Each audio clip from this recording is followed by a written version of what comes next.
What is new criticism? The term new criticism is borrowed from the title of John Crowe Ransom's major essay on poetry. It applies to the dominant tendency within American literary criticism in the 1930s and 1940s. The main figures associated with the new criticism were John Crowe Ransom, Cleanth Brooks, Kenneth Burke, Alan Tate, and William Kurtz Wimsatt. New criticism was largely a reaction to the historical philological approach to literature that was dominant in American universities in the first decades of the century and, as in the case of Ivor Armstrong Richards and Sir William Empson with their characteristic emphasis on the close reading of individual texts, its main concern was to establish the irreducibility of the literary text, and particularly the poem. The poem is treated as a self-contained and self-sustaining unit of meaning which does not have to be explained in terms of its author's personality or biography, or in terms of historical and social factors. The task of the critic is therefore to make the closest possible examination of what the poem says as poem. Such close examinations preclude the possibility of paraphrase. In fact, the new critics are scathing about the common-sense view that a poem contains a prose meaning that can be extracted or paraphrased. Brooks, for instance, is highly critical of Empson's insistence on trying to extract a latent political meaning from Gray's elegy written in a country churchyard and sternly denounces the heresy of paraphrase. For their part, Wimsatt and Beardsley warn critics of the dangers of the affective fallacy and the intentional fallacy in two essays that guard the approaches to Wimsatt's The Verbal Icon like forbidding watchdogs. In Modern Poetry and the Tradition, Cleanth Brooks speaks of the need for a critical revolution of the order of the Romantic Revolt.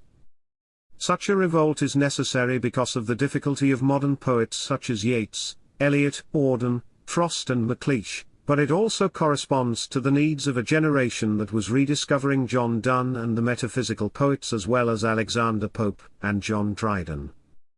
The frequency with which the moderns rely on shifts of tone, irony and indirect rather than direct statement, to use the characteristic terminology of all the new critics, is an indication of how deeply rooted their works is in tradition that places such emphasis on wit and conceits. Hence, the new critics stress upon paradox and, above all, metaphor. For Brooks, the language of poetry is the language of paradox. For Wimsatt, metaphor is the structure most characteristic of concentrated poetry. The appreciation of difficult or concentrated poetry is primarily a matter of sympathetic intuition, and the new criticism is profoundly anti-scientific and opposed to the stasis of scientific language, especially when applied to poetry. The self-sufficiency ascribed to the poem by the new criticism is well described by Brooks. The characteristic unity of a poem lies in the unification of the tensions it creates through its use of propositions, metaphors, symbols and paradoxes. The unification that is brought about is not logical, but dramatic and emotive. It relies upon the crucial relationship between each element that makes up the whole. The essential structure relates to the complex of attitudes portrayed in the poem. Two images encapsulate the aesthetics of the new criticism. For Wimsatt, a verbal composition is supercharged with significance and has the character of a stone statue or porcelain vase. It possesses an iconic solidity which means that it simply is. For Brooks, the perfect metaphor for poetry is Keats's Grecian urn, that still unravished bride of quietness. The title of his best-known book alludes both to Keats's urn and the storied urn in Gray's elegy written in a country churchyard. The usual criticism addressed to the new criticism is that, as Brooks admits, it relies on the neo-tautology which insists that the meaning of the poem is what the poem says as poem.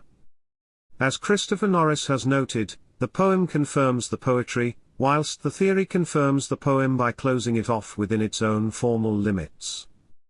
Advocates of a strict linguistic criticism note that the stress of close reading is somewhat at odds with the terminological vagueness of Brooks's references to shifts of tone and complexes of attitudes.